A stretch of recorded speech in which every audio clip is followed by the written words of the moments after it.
वहीं NEET paper और student protest मामले पर सलमान खान ने एक्स पर पोस्ट किया है। सलमान खान ने पुरअमन आंदोलन के पुरतशद्दुद होने पर दुख जताया है। पेपर लीक संगीन मसला है, सलमान खान ने लिखा। स्टूडेंट के जज्बे को सलमान खान ने सलाम किया। स्टूडेंट एक बेहतर तालीमी निजाम के लिए जमा हुए हैं। जख्मी स्टूडेंट और उनके अहले खाना के साथ हमदर्दी सलमान खान ने की है। बता दें कि पेपर लीक को बेहद संगीन मसला बताया गया है। बेहतर तालीमी निजाम के लिए स्टूडेंट का इत्तेहाद काबिले तारीफ सलमान खान ने कहा। सलमान खान ने स्टूडेंट की हिम्मत, लगन और मेहनत की तारीफ की है और यही नस्ल मुल्क का मुस्तकबिल रोशन करेगी, सलमान खान ने लिखा। सलमान खान ने पुरअमन एहतजाज को सही रास्ता बताया।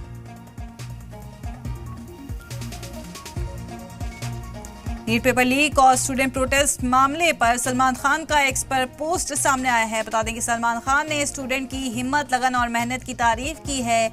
इसी के साथ सलमान खान ने लिखा कि यही नस्ल मुल्क का मुस्तकबिल रोशन करेगी। सलमान खान ने पुरअमन एहतजाज को सही रास्ता बताया है। पेपर लीक संगीन मसला है, सलमान खान ने लिखा और कहा कि स्टूडेंट के जज्बे को सलाम है। स्टूडेंट एक बेहतर तालीमी निजाम के लिए जमा हुए हैं।